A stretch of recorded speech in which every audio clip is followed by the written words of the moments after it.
La mañana de la pasada Navidad me puse mis botas de nieve. Me subí la cremallera del abrigo más grueso que tenía y sostuve el regalo que Alba había pasado todo el año, haciendo solo para verme rechazada en la puerta de la casa, para la que un día Piazzati había firmado como coavalista del préstamo con mi hijo. Ella no gritó. No me riñó. Solo dijo una frase: «Será mejor que no vuelvas». Y yo simplemente me quedé allí, en la nieve. El sonido de las campanas lejanas de una iglesia se mezclaba con el sonido de mi propio corazón, haciéndose añicos tan pequeños que no hacían ruido. Si un día a tu propia nieta le enseñaran a creer que la abuela ya no te quiere, si una mañana de Navidad la puerta de la familia se abriera solo para empujarte de vuelta al frío, ¿qué harías? Deja un comentario porque estoy a punto de contarte todo lo que pasó. Esta no es una historia inventada, es mi historia.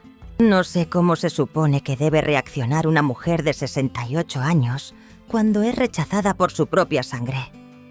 En cuanto a mí, ese día no grité. No volví a llamar. No pronuncié el nombre de nadie. Simplemente me quedé allí. Mis manos estaban rígidas dentro de mis finos guantes de terciopelo, mis muñecas heladas por el viento que se colaba por el cuello de mi abrigo. Intenté mantener una sonrisa aunque mi corazón ya había caído del invierno a un vacío sin nombre. En mis manos llevaba un álbum de recortes de tapa dura. Alba había hecho un dibujo por semana durante todo el año.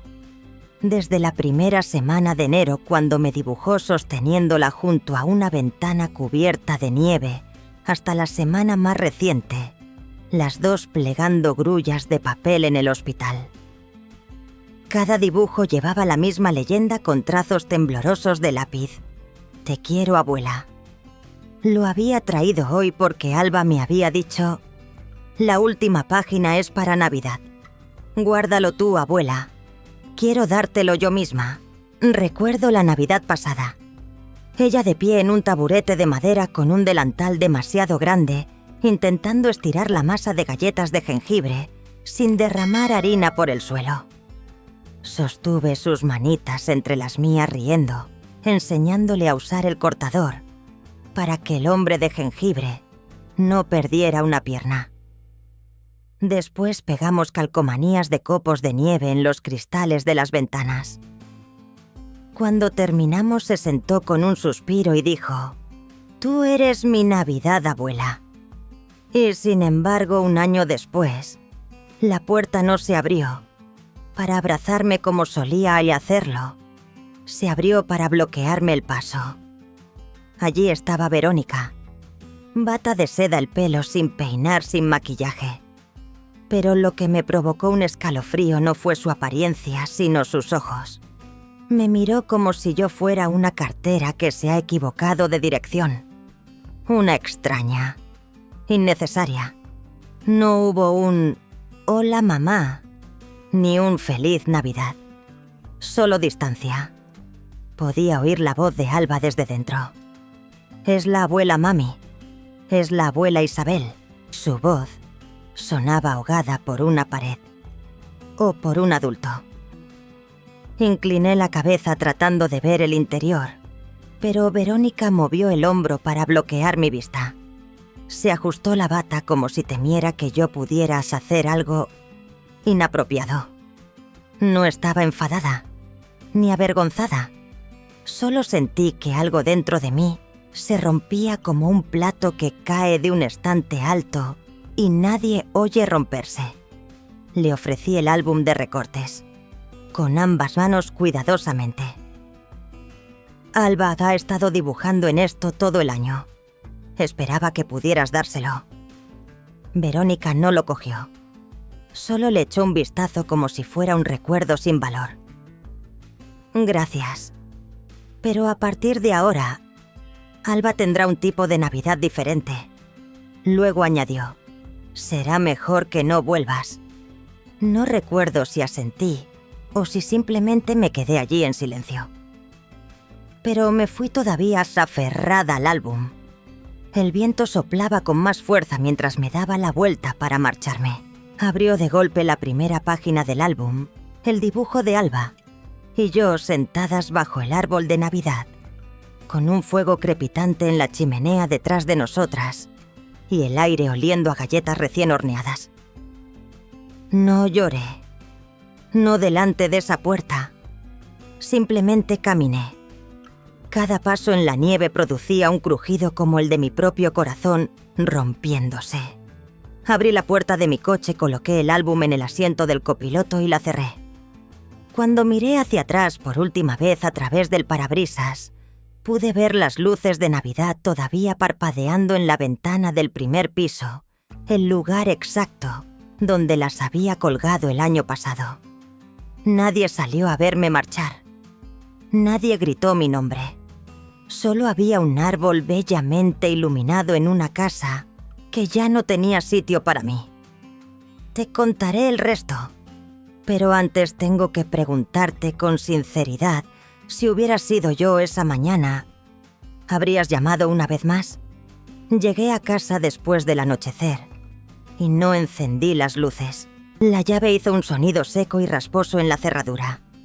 Un aire húmedo y frío salió en cuanto se abrió la puerta. No me quité el abrigo ni los guantes. Fui directamente al viejo sofá donde leía cada noche.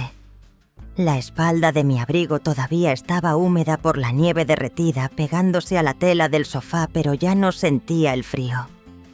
No era el frío de fuera lo que me entumecía, sino el vacío en mi pecho, que había estado extrayendo silenciosamente el calor de mi cuerpo desde que esa puerta se cerró.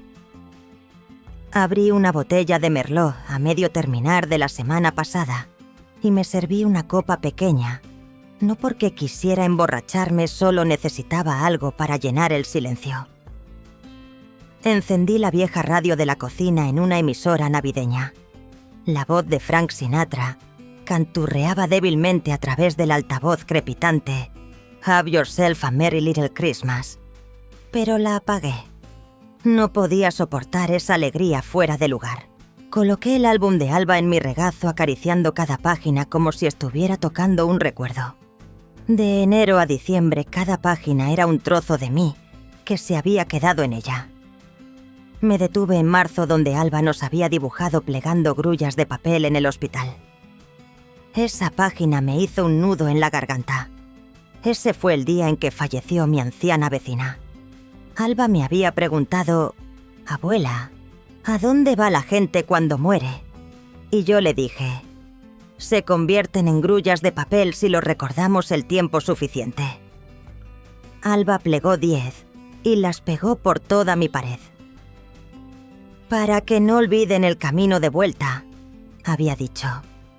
Cerré el álbum, me levanté y abrí mi portátil con la intención de imprimir algunas fotos antiguas para pegarlas en la página final. Quería completarlo aunque Verónica no lo aceptara, aunque nadie compartiera mi mesa de Navidad este año. El portátil iba lento. Tardó casi 3 minutos en abrir mi correo electrónico. Hice clic en la carpeta de notificaciones del banco buscando un antiguo recibo de compra. Pero el asunto de un correo hizo que mis ojos se congelaran. Enhorabuena por completar la refinanciación de la propiedad. 4,57. Confirmación de la transacción de junio. Hice clic en él. El contenido era simple. La refinanciación se había completado con éxito. Los términos del préstamo habían cambiado y el primer desembolso se había realizado el 12 de junio. El nombre del coavalista: Isabel Grafton. La firma debajo del nombre era la mía. O más bien se parecía a la mía. Me quedé helada. Abrí mi calendario. El 12 de junio, lo recordaba vívidamente, fue el día que estuve en el hospital después de una caída en mi cocina. No había ido a ningún banco y mucho menos había firmado ningún papel. Mi corazón latía con fuerza como si alguien acabara de verter agua helada por mi espalda. Me levanté casi tropezando y fui al dormitorio para sacar la caja de archivos de mi cajón. Todavía tenía los documentos originales del préstamo de hacía 3 años junto con las facturas de servicios y los extractos del seguro. No era de las que tiran papeles importantes.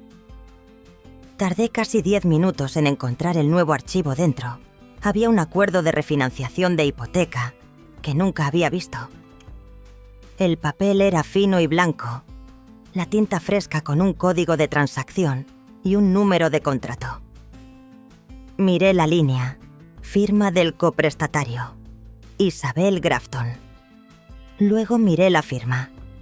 A primera vista se parecía a la mía.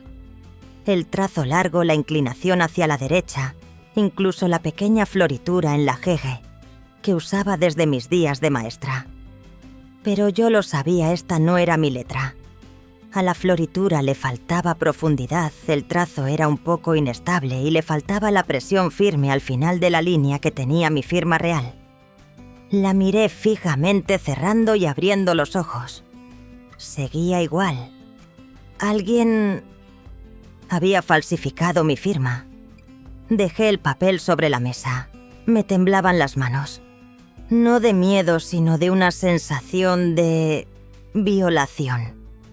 Una violación silenciosa, discreta y calculada. 3 caras aparecieron en mi mente.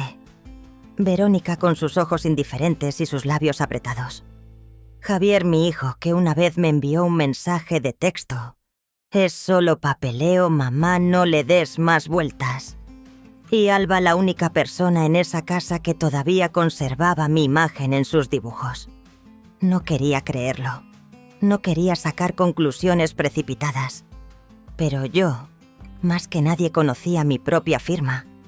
Había enseñado a casi 30 generaciones de estudiantes a escribir sus nombres con amor y precisión.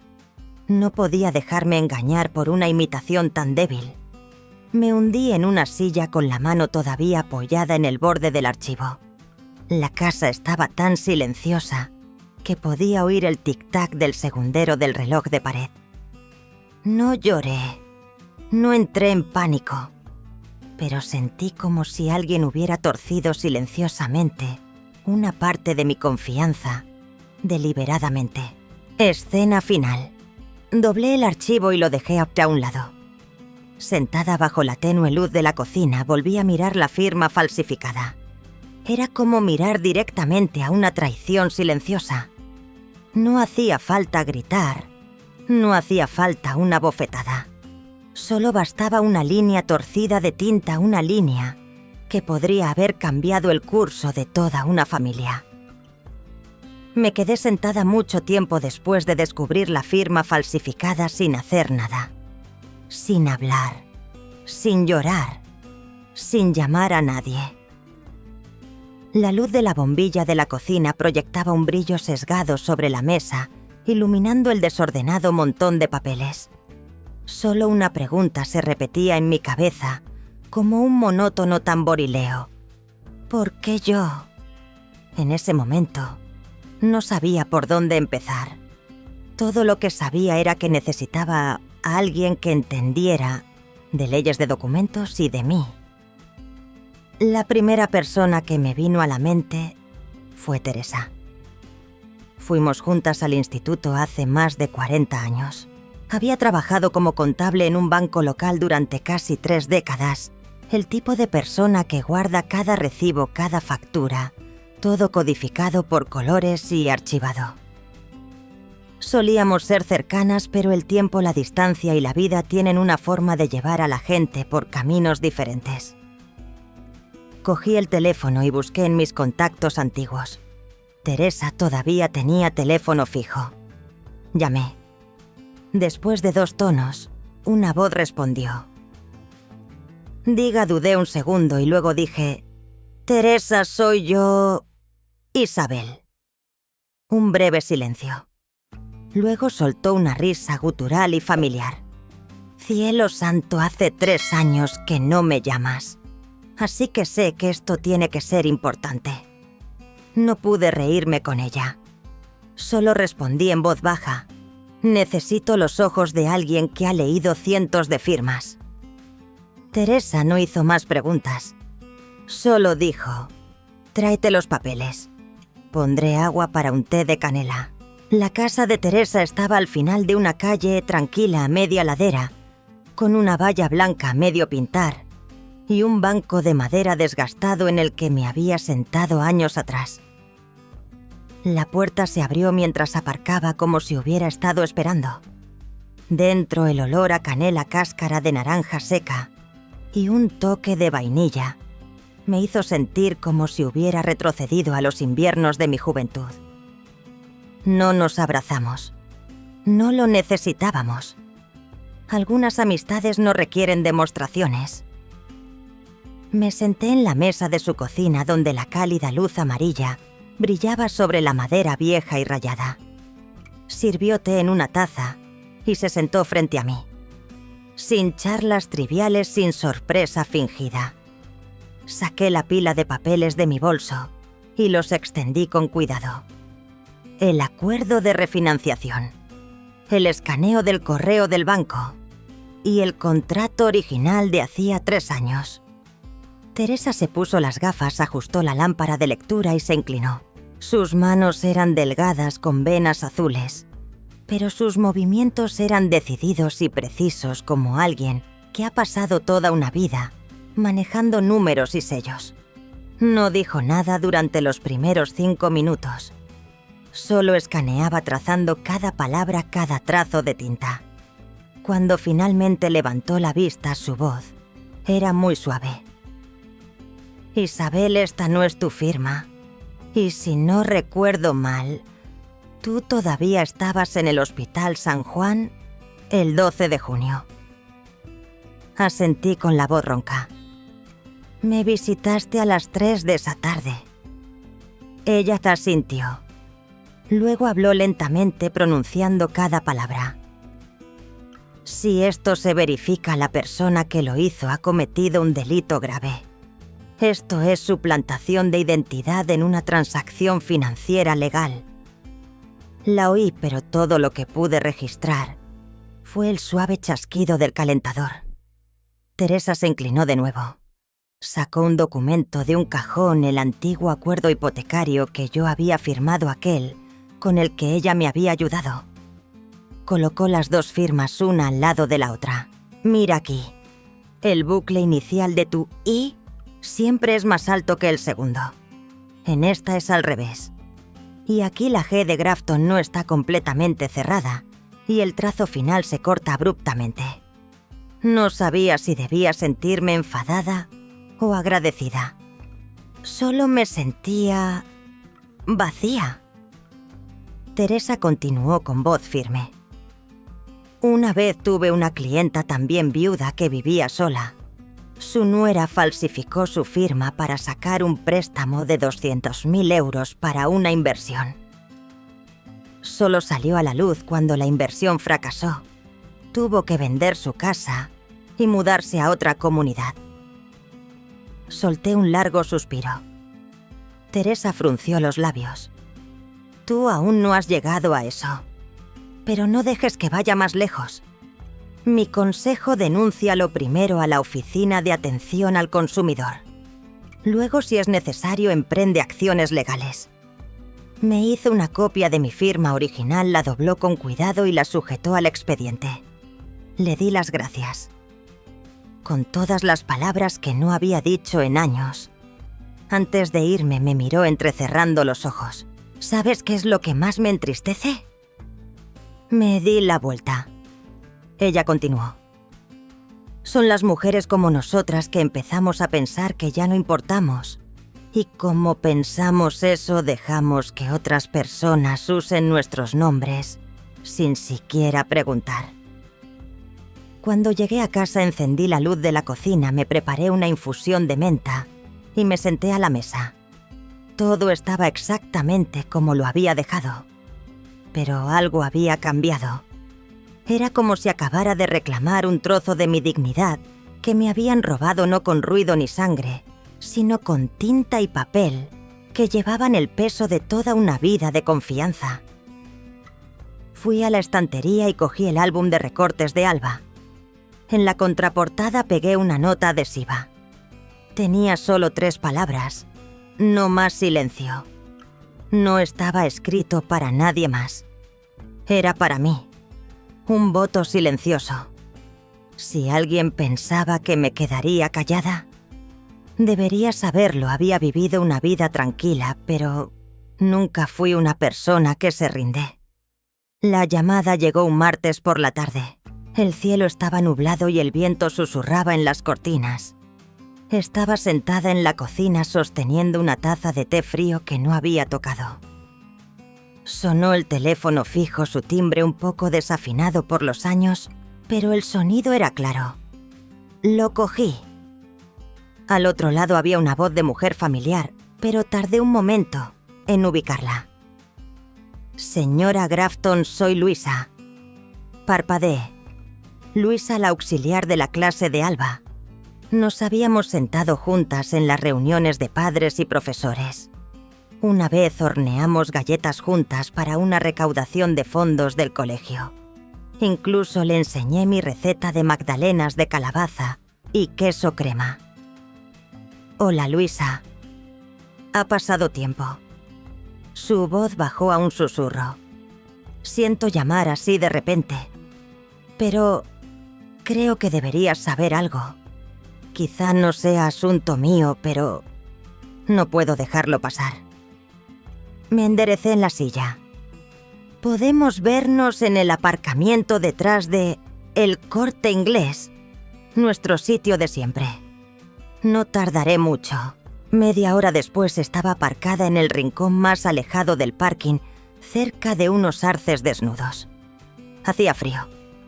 Tuve que meter las manos en los bolsillos del abrigo. Luisa llegó poco después caminando desde el final de la calle con el pelo recogido en un moño pulcro y una chaqueta polar oscura. Cuando me vio no perdió el tiempo en saludos. Solo miró a su alrededor, sacó un pequeño pendrive de su bolso y me lo puso en la mano. No debería tener esto, dijo con la voz tensa. Estaba en la pequeña grabadora de voz de Alba. Ni siquiera sé quién la encendió o quién lo grabó. Pero Alba lo escuchó. Y creo que tú también deberías escucharlo. Apreté el pequeño dispositivo. Mi corazón latía tan fuerte que podía sentir el pulso vibrando en mi muñeca. Gracias, dije sin saber qué más decir. Alba ha estado muy callada últimamente.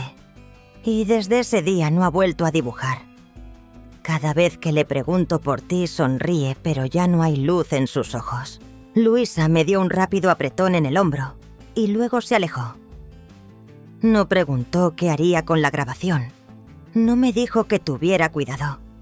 Simplemente se fue en silencio como si acabara de poner en mis manos un secreto lo suficientemente pesado como para romper un hueso.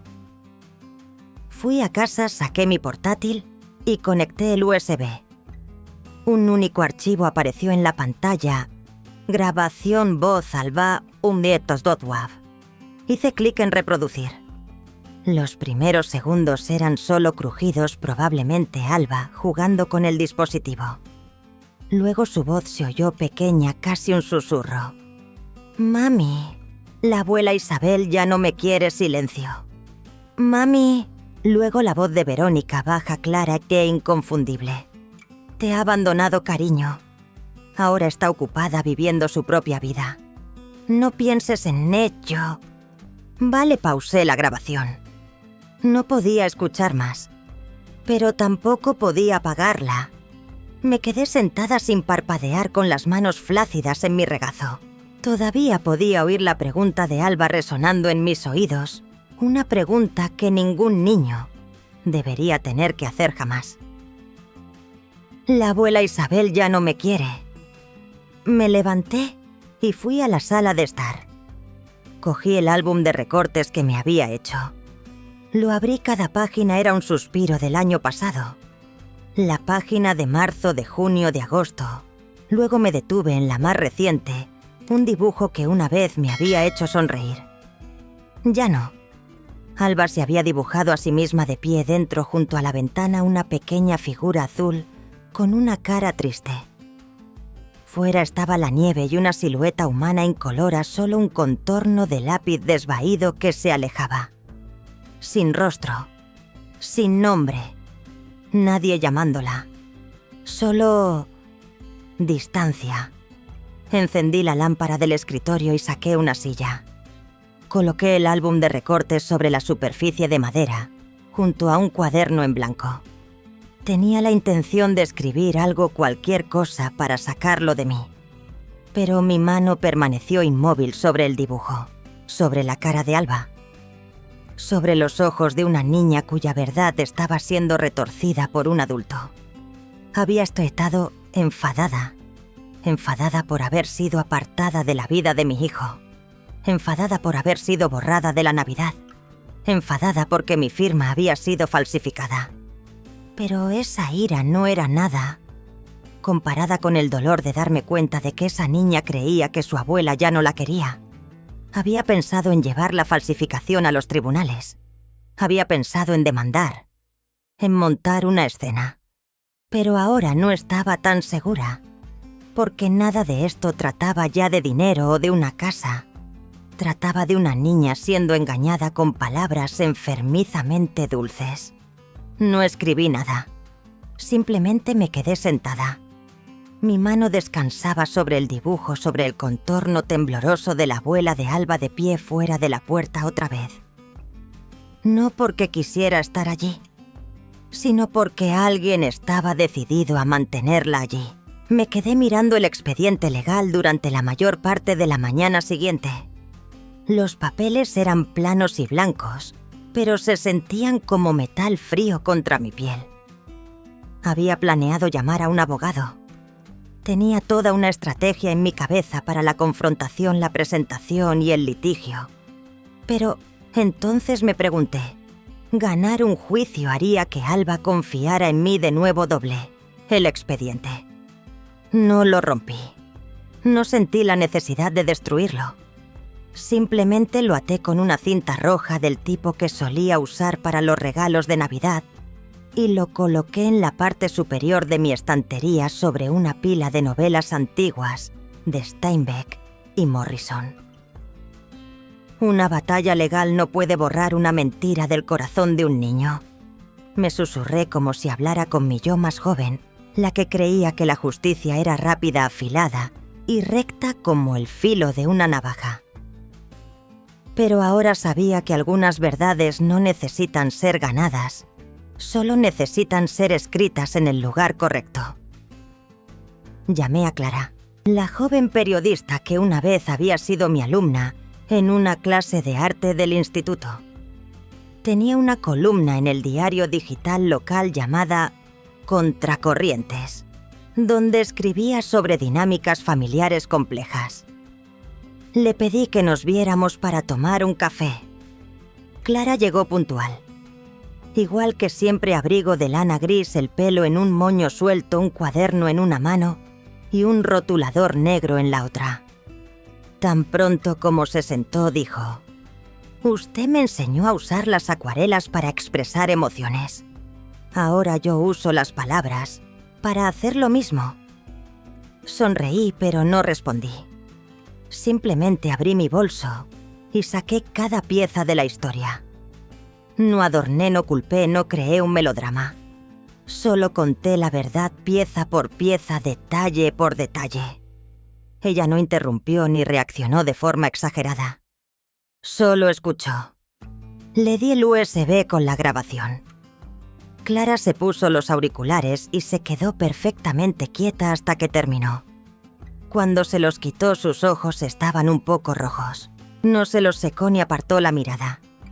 Solo dijo en voz baja: «Tiene miedo de las represalias. Conozco a mucha gente, especialmente a su edad, que elige el silencio por miedo a que sus hijos les guarden rencor». Miré directamente a los ojos de la chica a la que una vez enseñé. Mi voz era tranquila. «Solo tengo miedo de que Alba crezca y no recuerde cómo es mi cara». Clara asintió. «Eso es suficiente». Nos sentamos casi otra hora. Clara anotó cada detalle. Le di una copia del álbum de recortes.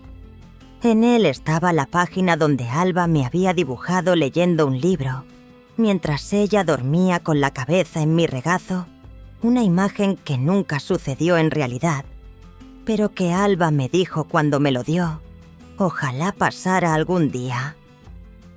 Clara tocó el borde de la página. Luego dijo: su nieta no solo dibujaba recuerdos, dibujaba lo que estaba perdiendo. Esa frase me hizo detenerme. Cuando Clara se levantó para irse guardando todos los documentos en su bolso, dijo una última cosa. No puedo prometer que el artículo cambie a nadie, pero prometo que no dejará que la borren. La vi salir de la cafetería. Nadie se dio cuenta. Solo una mujer joven saliendo con un viejo bolso de cuero. Pero yo sabía que dentro de ese bolso había trozos de mi voz, páginas de dibujos, trazos de tinta y todo lo que me habían quitado ahora en camino de vuelta al mundo. Escena final. Me quedé sentada un rato más sola. Por primera vez en una semana mis ojos no picaban por las lágrimas. Coloqué ambas manos sobre el álbum de recortes abierto en la mesa. En mi corazón susurré: no necesito ganar un juicio. Solo necesito que la verdad se escriba en su lugar legítimo. No sé exactamente cuándo se publicó el artículo. No tengo redes sociales, no uso Twitter y ya no tengo la paciencia para seguir las noticias como cuando era más joven. Solo supe que esa mañana, mientras me servía mi primera taza de café y encendía la radio por costumbre, el locutor leyó una cita que me hizo soltar la cuchara. Esta Navidad Alba no preguntó ¿dónde está Papá Noel? Preguntó: ¿la abuela Isabel todavía me quiere? Me quedé helada en mi cocina. Mi corazón, que ya conocía el contenido del artículo, todavía se encogió con esa frase. Apoyé las manos en la encimera con la respiración contenida, no por miedo, sino por la emoción. Nadie me había llamado antes. Nadie me dijo que el artículo estaba publicado. Pero lo sabía, la verdad estaba al descubierto. Clara había titulado el artículo «La abuela borrada del dibujo». Apareció en su serie Contracorrientes, una colección de historias que exponían relaciones fracturadas por la manipulación, el control y el silencio. La primera ilustración era el dibujo de Alba, el que nunca olvidaría, de mí de pie en la nieve fuera de su casa, mientras dentro un árbol de Navidad iluminado y una pequeña Alba estaban en la ventana. El artículo enlazaba a la página personal de Clara, que tenía más de 100.000 seguidores. Y como si alguien hubiera accionado un interruptor, la ola llegó. En cuestión de horas aparecieron cientos de compartidos. La mayoría eran de personas mayores, abuelos y padres, que habían sido apartados por sus hijos. Una persona comentó: pensé que era la única a cuyos nietos les decían: la abuela se mudó porque ya no os quiere. Otro escribió: nadie debería poder borrar a la abuela que acunó a su nieto durante innumerables fiebres, solo porque ya no encaja en el nuevo plan familiar. Leí cada comentario, no para buscar vindicación, sino para saber que no estaba sola. Y Alba tampoco lo estaba. Verónica hizo lo primero que cualquiera en su situación haría: bloqueó sus cuentas en redes sociales. Me enteré por Teresa, mi amiga, que todavía seguía los grupos de la comunidad local, que las antiguas publicaciones de Verónica sobre métodos de crianza firmes habían desaparecido. Pero entonces, como unas tijeras que se vuelven contra sí mismas, un vecino publicó un videoclip grabado en su patio trasero de hacía unas semanas. En el clip, Verónica le gritaba a Alba: ¿me has oído? Ella ya no es de nuestra familia. No vuelvas a decir su nombre, Alba. El clip fue compartido de nuevo con la leyenda: así es como enseñamos a los niños sobre la familia. Unos días después, recibí un mensaje de Luisa, la antigua auxiliar de Alba. Envió solo una foto. Una sola hoja de papel A4 dibujada con ceras. En el medio Alba estaba sentada jugando en el patio del colegio. En el cielo había una gran nube y yo estaba dibujada dentro de ella. Tenía el pelo plateado y sonreía hacia abajo. Debajo, con letras cortas y desiguales, había una leyenda: «La abuela Isabel todavía puede verme jugar». Miré la foto durante mucho tiempo. La imprimí. La pegué en mi nevera junto al primer dibujo. Pensé en sus manitas dibujando una imagen de mí, ya no allí, pero todavía observando. No sabía si entendía todo lo que estaba pasando, pero sabía que Alba estaba tratando de encontrarme de nuevo en su imaginación, en sus dibujos, en sus pequeñas preguntas. Luisa también envió un mensaje más. Hoy Alba le preguntó a Javier: «La abuela está muerta de verdad, papi». No sé qué dijo Javier, pero lloró después. No esperaba que nadie viniera a mi casa ese sábado por la tarde. Acababa de empezar a caer una lluvia fría y nubes, tan espesas como harina gris, se asentaban sobre el vecindario. Estaba pelando una manzana con el corazón tibio todavía en la palma de mi mano, cuando oí un golpe en la puerta, no fuerte, pero de alguna manera vacilante. La abrí y vi a Javier, mi hijo, de pie allí. Casi no lo reconocí. Sudadera descolorida, vaqueros arrugados, una barba de varios días y ojos hinchados y enrojecidos que parecían no haber dormido en una semana. Se paró un poco de lado como si no se atreviera a poner ambos pies en el porche de su madre. No dije nada, solo abrí un poco más la puerta. «Lo siento», dijo con la voz ronca, apenas un susurro. No respondí de inmediato. Simplemente me di la vuelta y caminé hacia la cocina, dejando la puerta abierta detrás de mí. Él entendió, entró en silencio y se sentó en la silla de madera de la mesa del comedor, la misma silla en la que se sentaba de niño, con los pies colgando muy por encima del suelo. Puse una taza de té caliente frente a él, sin preguntas, sin acusaciones. Simplemente me senté frente a él. Javier miró a su alrededor, como si buscara algo, luego bajó la cabeza. «Lo sé. Sé que viste el contrato. Lo sabes, ¿verdad?», asentí. Respiró hondo, sus hombros se hundieron. Verónica lo hizo. Me enseñó los papeles después de que ya los había firmado. Vi tu firma y supe que no estaba bien. Y no dijiste nada, afirmé con voz uniforme. Pensé que si me quedaba callado todo estaría bien. Tenía miedo de que Verónica se fuera, miedo de perder a Alba. Lo miré durante mucho tiempo. Luego pregunté lentamente: «¿Y qué hay de mí, Javier? ¿Alguna vez fui parte de ese estar bien?». Empezó a llorar. No sollozando, no con los hombros temblando, sino un llanto silencioso. Las lágrimas caían sobre sus manos y no se las secaba, como si dejara que lavaran todo. Cuando era pequeño, siempre pensé que eras la persona más fuerte del mundo.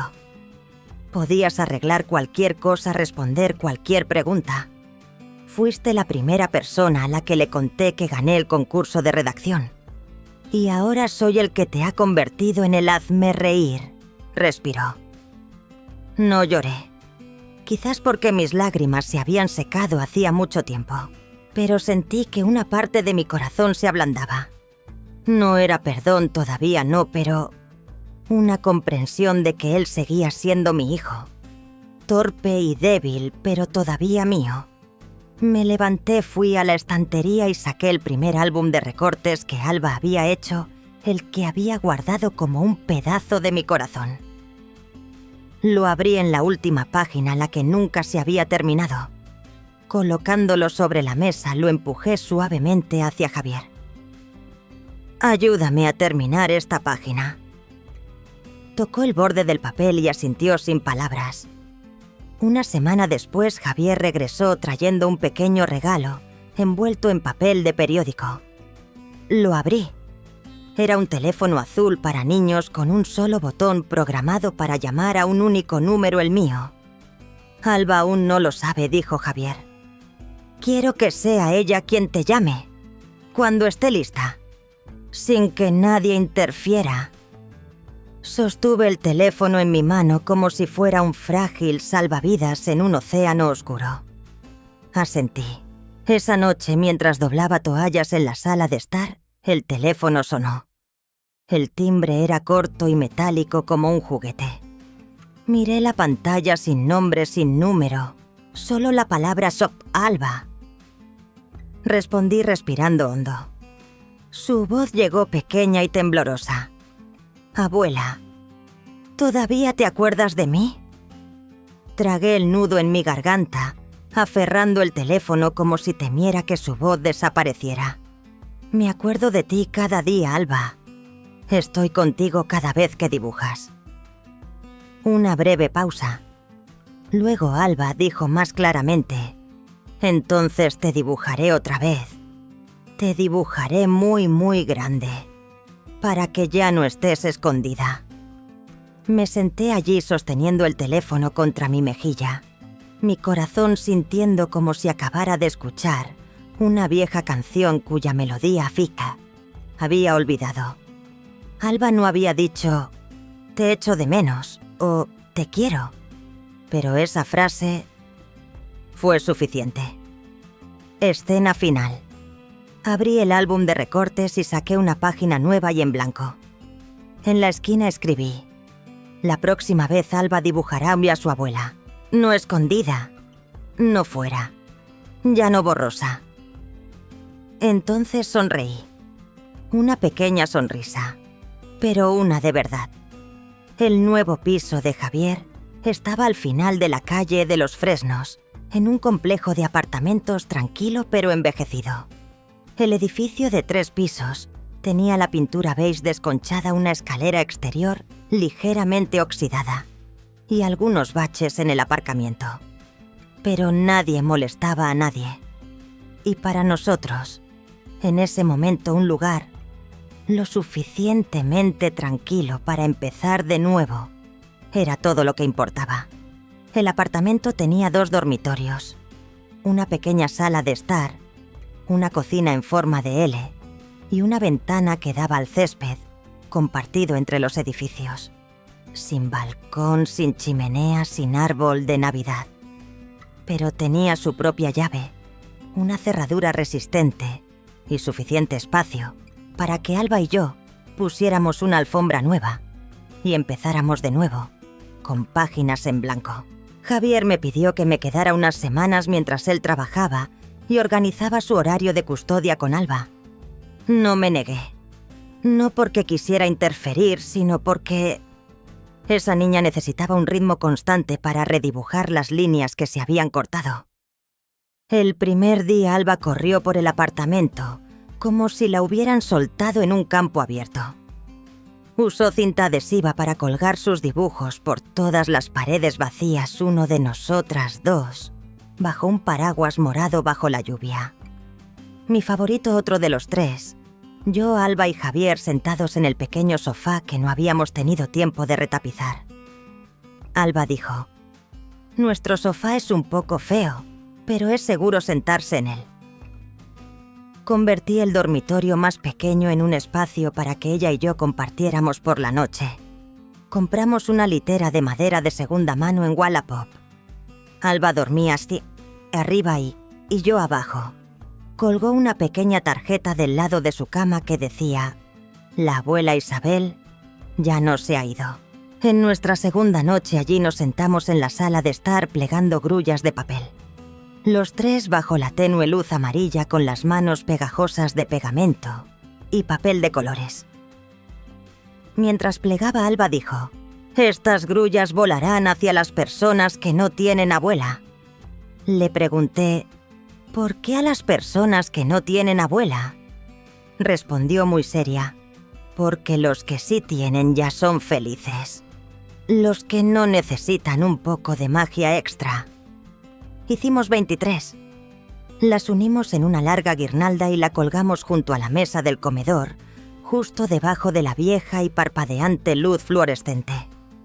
Unos días después, Alba anunció que estaba haciendo un nuevo álbum. Lo llamó La abuela no desapareció.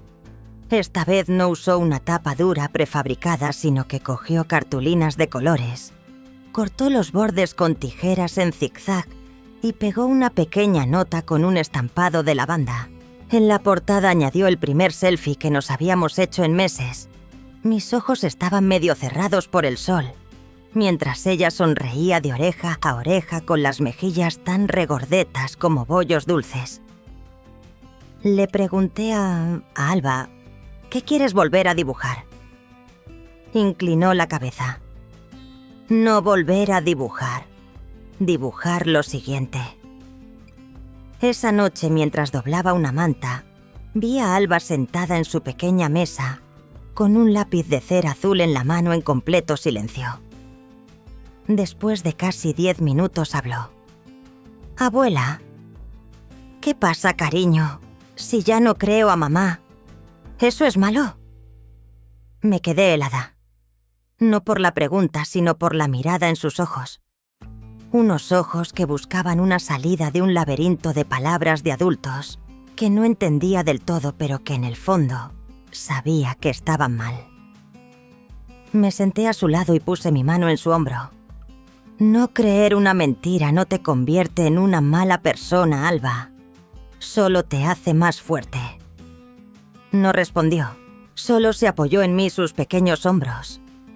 Se relajaron, su respiración se volvió constante. Después de que se durmiera, saqué el viejo álbum de recortes, el que había sido rechazado en la puerta de Verónica. La última página todavía estaba en blanco. La había mantenido así como una oración silenciosa. Esa noche abrí un cajón y saqué mi pluma de tinta roja, la que solo usaba para firmar cartas importantes. Escribí: la última página nunca fue el final. Era la primera página de un nuevo libro. Cerré el álbum. No había música ni luces parpadeantes, pero el aire en el apartamento en ese momento se sentía tan ligero como una brisa de primavera. Escena final. Me levanté, apagué la luz y caminé por el pequeño pasillo hasta el dormitorio. En la pared, Alba había pegado un nuevo dibujo, ella y yo, sentadas bajo un manzano en plena floración. Debajo del dibujo a lápiz había una leyenda: mi abuela. Ya no está escondida. Estaba cortando una manzana en la cocina cuando Javier entró, teléfono en mano, con el rostro lleno de vacilación. «Mamá, ¿tienes un minuto?», preguntó con la voz más suave de lo habitual. Asentí, me sequé las manos en un paño de cocina y saqué una silla. Javier colocó su teléfono sobre la mesa, le dio al play a una grabación y la empujó suavemente hacia mí. Es un mensaje de voz de Verónica. Lo envió anoche. No dije nada. Solo me senté erguida con las manos cruzadas en mi regazo. La voz de Verónica sonó no fuerte, pero más cansada y temblorosa de lo que nunca la había oído. Sé que crucé una línea. Nunca pensé que llegaría tan lejos. Tengo miedo. Tengo miedo de que Alba me odie para siempre. No soy una mala persona, Javier. Solo me sentí desplazada, como si estuviera perdiendo el control. Quiero ver a tu madre. No para discutir, solo para aclarar las cosas. Para entendernos de nuevo. El mensaje de voz terminó con un largo suspiro. Un silencio se extendió hasta que el teléfono dejó de reproducir. Miré a Javier. No dijo nada, no me presionó. Me levanté, me serví un vaso de té frío, di un sorbo y lo dejé. ¿Quiere aclarar las cosas o limpiar su imagen pública?, pregunté suavemente, como si me lo preguntara a mí misma, más que necesitar una respuesta. Javier bajó la cabeza. No lo negó. No puso excusas. No le respondí a Verónica. Ni un mensaje de vuelta. Ni una llamada. Ni una carta. No elegí el silencio por odio. Elegí el silencio porque ya había dicho todo lo que necesitaba decir viviendo mi vida, sin necesitar que ella validara mi valor. Al día siguiente, mientras regaba la pequeña orquídea de mi alféizar Alba, me trajo un nuevo dibujo. «Mira, abuela, acabo de terminarlo», dijo. Lo cogí de sus manos, una hoja de papel más grande de lo habitual dibujada con ceras, en trazos audaces y seguros. 3 personas sentadas alrededor de una mesa de desayuno, yo, Javier y Alba. En la mesa había tortitas, un vaso de leche y un pequeño ramo de flores. La puerta detrás de ellos estaba dibujada de par en par con la luz del sol entrando a raudales. El dibujo tenía un título: «Nadie se queda fuera de la puerta». Lo miré durante mucho tiempo sin decir una palabra. Esa noche tomé una foto del dibujo y se la envié al antiguo número de Verónica, sin ninguna explicación adjunta. Solo 3 palabras en un mensaje de texto corto y simple. Esto es claridad. No mucho después me enteré por Teresa Verónica había puesto su perfil de Facebook en privado. Todas sus publicaciones antiguas sobre su estilo de crianza habían desaparecido. No me sentí feliz, ni tampoco triste. Solo sentí como si alguien finalmente hubiera limpiado una habitación en la que había estado encerrada durante demasiado tiempo. Tarde esa noche, mientras doblaba la ropa, Alba se paró en el umbral abrazando un oso de peluche. «Abuela, ¿mamá va a venir a buscarme?» Me senté. Le hice un gesto para que se acercara y la dejé acomodarse en mi regazo. Besé la parte superior de su cabeza y dije: «Cuando termines de dibujar un cuadro que se llame Paz, ella vendrá si de verdad quiere. Escena final». Alba no respondió. Solo asintió levemente y acurrucó la cabeza en mi hombro. Fuera de la ventana la niebla comenzaba a entrar, pero dentro de mi corazón había una pequeña chispa de luz. Una luz que no provenía de una lámpara o una chimenea, sino de una respuesta que nadie necesitaba decir en voz alta para ser escuchada. La Navidad llegó más lentamente este año, o quizás fue que yo vivía más despacio desde aquel día. Por primera vez desde que todo sucedió, saqué la vieja caja de guirnaldas de luces y revisé cada bombilla. Era el mismo juego de luces blancas parpadeantes que había usado en la casa antigua, lo único que había traído conmigo, sin saber si alguna vez tendría una razón para volver a colgarlas. Coloqué las luces a lo largo del marco de la ventana en la pared, frente a la mesa del comedor, y luego colgué 2 pequeños calcetines, uno para Alba y otro para Javier. No teníamos chimenea en este apartamento, pero Alba dijo: «Mientras los colguemos bien, Papá Noel sabrá dónde parar». Sonreí y asentí. El día 23 Alba trajo a casa un regalo sorpresa de la tienda de todo a €1, cerca de su colegio. «Cierra los ojos, abuela», insistió sosteniendo una bolsa de papel arrugada. Me cubrí la cara con las manos escuchando el crujido del papel de regalo y los pasos rápidos de una niña de 6 años, llevando a cabo meticulosamente una ceremonia secreta. «Vale, abre los ojos». Frente a mí había un diminuto árbol de Navidad de plástico que no llegaba ni a la cintura, torcido en una maceta roja con la pintura desconchada. Alba se aferró al borde de la mesa con el rostro radiante de orgullo. No es alto, pero es lo suficientemente grande para que los 3 nos pongamos a su alrededor. No pude hablar de inmediato. La miré, su rostro radiante, los pelos sueltos que sobresalían de su gorro de invierno, sus ojos, esperando ansiosamente mi reacción. Me agaché y la abracé con fuerza. En Nochebuena volví a hacer galletas de jengibre por primera vez desde la Navidad en que me dejaron fuera de la puerta. Amasé la masa a mano usando el viejo cortador con forma de muñeco de nieve que había comprado cuando Javier estaba en preescolar. Alba cortó las galletas y Javier vigiló el horno. La pequeña cocina se llenó del aroma a canela-mantequilla y el olor de las cosas que una vez se rompieron, pero que ahora se estaban remendando, con tiempo y paciencia. Después de la cena, Alba corrió a su habitación y regresó con un cuaderno grueso, con la portada decorada con purpurina y pegatinas en forma de corazón. En la portada había escrito con un rotulador rojo, «Mi familia». «He hecho esto para ti, abuela», dijo Alba. «Cada página es algo que quiero recordar para siempre». Pasé las páginas. La primera página era una escena de los tres en el supermercado. Yo empujaba el carro. Javier llevaba una gorra de béisbol al revés y Alba estaba sentada en el carro, sosteniendo una caja de cereales en alto. La segunda página éramos los tres leyendo en el sofá. Yo abrazaba un cojín. Javier sostenía una taza de té y Alba tenía las piernas apoyadas en mi regazo.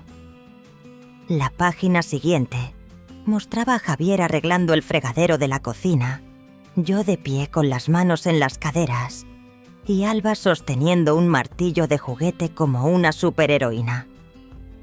Cada página era un trozo de nuestra vida no perfecta, pero real. La última página del libro me hizo detenerme más que todas las demás. Alba había dibujado la casa antigua, la casa que una vez me había cerrado la puerta. Pero esta vez, la escena era diferente.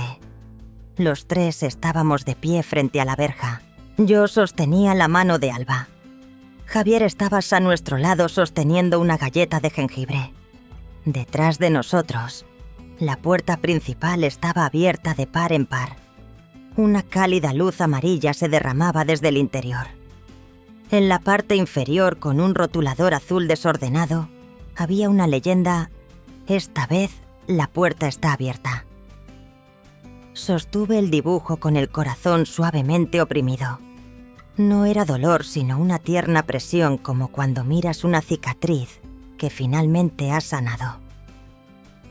Esa noche, después de que Alba se durmiera, me senté sola junto al pequeño árbol, las luces parpadeantes proyectando sombras en la pared. Javier estaba en la cocina lavando los platos, silbando en voz baja una melodía que no reconocí. No había nieve ni invitados, pero todo estaba simplemente bien. Saqué el viejo álbum de recortes, el primero que Alba me había hecho, el que había sido rechazado aquel año. Lo abrí de nuevo en la última página, aquella donde había escrito: «La última página nunca fue el final. Era la primera página de un nuevo libro». Ahora sabía que había tenido razón. La frase final de la historia. Me habían borrado del cuadro, pero fue Alba quien me volvió a dibujar en él. Y esta vez ya no estaba fuera.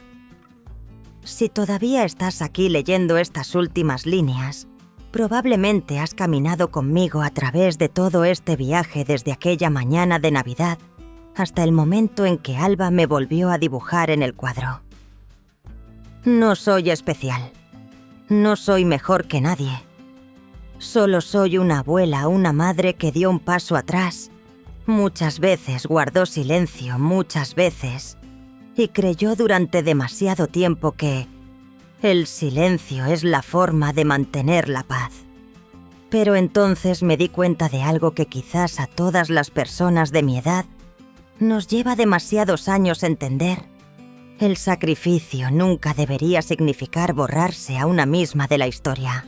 Hubo momentos en que pensé que era demasiado mayor para exigir justicia, demasiado tarde para alzar la voz, demasiado tarde para empezar de nuevo. Pero Alba, con solo unos pocos dibujos y una pregunta inocente, me lo recordó: el amor nunca llega demasiado tarde si somos lo suficientemente valientes para quedarnos. Si eres una mujer que ha abandonado en silencio la cena familiar, te han dejado fuera de las llamadas grupales Has guardado silencio cuando tu nuera usaba pronombres formales y distantes, en lugar de «mamá». ¿O has preparado un regalo solo para llevártelo a casa en silencio? Entonces te veo. De verdad que te veo. Y quiero que sepas, no tienes que estar enfadada para ser reconocida. Solo tienes que negarte a desaparecer. Aférrate a tus propios álbumes de recortes. Pueden ser las comidas que cocinas, las tarjetas que has guardado, o simplemente una mirada tierna de un nieto que una vez tuviste en brazos. Tienes derecho a ser mencionada, derecho a ser recordada, derecho a ser amada, no porque seas la ayuda no remunerada, sino porque eres la raíz de lo que hoy se mantiene en pie. Y si alguien como Verónica elige reescribir la historia eliminándote, recuerda esto. Puedes reescribirla de vuelta con tu propia presencia. Alba me enseñó algo que no está en ningún libro de texto. Nadie puede borrarte de su vida si eres lo suficientemente valiente para volver a entrar en ella, con amor, no con odio. ¿Y tú? ¿Alguna vez has estado al otro lado de una puerta como yo? ¿Has guardado silencio durante tanto tiempo que has olvidado el sonido de tu propia voz? ¿O alguna vez te han vuelto a dibujar en una última página que no se cerró? Quiero leer tu historia. Puedes dejar un comentario a continuación. No tiene que ser largo ni completo. Solo tiene que ser real. Porque nunca se sabe lo que compartes hoy. Podría ser exactamente lo que una mujer al otro lado del mundo más necesita escuchar.